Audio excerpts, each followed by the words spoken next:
ಇವತ್ತು ನಟ್ಸ್ ಮತ್ತೆ ಚಾಕ್ಲೇಟ್ ಜೊತೆ ರೆಸಿಪಿ. ಚಾಕೋ ನಟ್ಸ್ಗೆ ಬೇಕಾಗಿರುವಂಥ ಪದಾರ್ಥಗಳು ಲಿಸ್ಟ್ ನಿಮಗೋಸ್ಕರ. ಮೊದಲನೇದಾಗಿ ಇಲ್ಲಿ ಡೇಟ್ಸ್ ಖರ್ಜೂರ ತಗೊಂಡು ಅದರಲ್ಲಿರೋ ಬೀಜ ತೆಗೆದು ಅದರಲ್ಲಿ ಬಾದಾಮಿ ಒಂದು ರೋಸ್ಟೆಡ್ ಆದರೆ ಇರ್ಬೋದು ಅಥವಾ ಹಾಗೆ ಒಂದು ಬಾದಾಮಿ ಇಟ್ಟು ಇದಕ್ಕೆ ಸ್ವಲ್ಪ ಮನೇಲೇ ಮಾಡಿರೋಂಥ ಪೀನಟ್ ಬಟರ್ ಕಡಲೆಕಾಯಿ ಬೆಣ್ಣೆನ ಫಿಲ್ಲಿಂಗ್ ಆಗಿ ಮಾಡಿಬಿಟ್ಟು ಇದನ್ನು ಚಾಕ್ಲೇಟಲ್ಲಿ ಕೋಟಿಂಗ್ ಮಾಡಬೇಕು. ಚಾಕ್ಲೇಟ್ನ ನಾವು ಡಬಲ್ ಬಾಯ್ಲಿಂಗಲ್ಲಿ ಮೆಲ್ಟ್ ಮಾಡ್ಕೋಬೇಕು, ಕರಗಿಸ್ಕೋಬೇಕು. ಇಲ್ಲಿ ನಾನು ಡಾರ್ಕ್ ಚಾಕ್ಲೇಟ್ ಯೂಸ್ ಮಾಡಿದ್ದೀನಿ. ನೀವು ಮನೇಲಿ ಯಾವುದೇ ಚಾಕ್ಲೇಟ್ ಬೇಕಾದರೂ ಬಳಸ್ಬೋದು. ಇದು ಕೇವಲ ಕೋಟಿಂಗ್ಗೆ ತುಂಬ ಚೆನ್ನಾಗಿರುತ್ತೆ.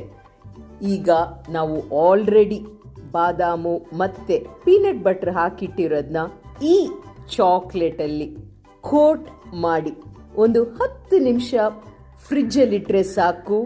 ನಿಮ್ಮ ಬ್ಯೂಟಿಫುಲ್ ಮನೇಲೇ ರೆಡಿ ಆಗಿರುವಂಥ ಚಾಕೋ ನಟ್ಸ್ ರೆಡಿ. ಟ್ರೈ ಮಾಡಿ ಆ್ಯಂಡ್ ಪಿಕ್ಸ್ ಕಳಿಸಿ. ಮಕ್ಕಳಿಗಂತೂ ತುಂಬ ಇಷ್ಟ ಆಗುತ್ತೆ. ಇದೇ ಥರ ಹೆಲ್ತಿ ಈಸಿ ರೆಸಿಪೀಸು ರೆಗ್ಯುಲರ್ ಆಗಿ ನಮ್ಮ ಅಲಾಮಿ ರ್ಯಾಪ್ ನ್ಯೂಟ್ರಿಷನಿಂದ ನಾವು ನಿಮಗೋಸ್ಕರ ಅಪ್ಲೋಡ್ ಮಾಡ್ತಾ ಇರ್ತೀವಿ. ನಿಮಗೆ ನಿಮ್ಮ ಫ್ಯಾಮಿಲಿ ಮೆಂಬರ್ಸ್ ಫ್ರೆಂಡ್ಸ್ಗೆ ಡಯಟ್ ಕೌನ್ಸಿಲಿಂಗ್ ಬೇಕು ಅಂದರೆ ನಮ್ಮ ನಂಬರ್ಗೆ ವಾಟ್ಸಪ್ ಮಾಡಿ ನಾವು ಕನೆಕ್ಟ್ ಆಗ್ತೀವಿ.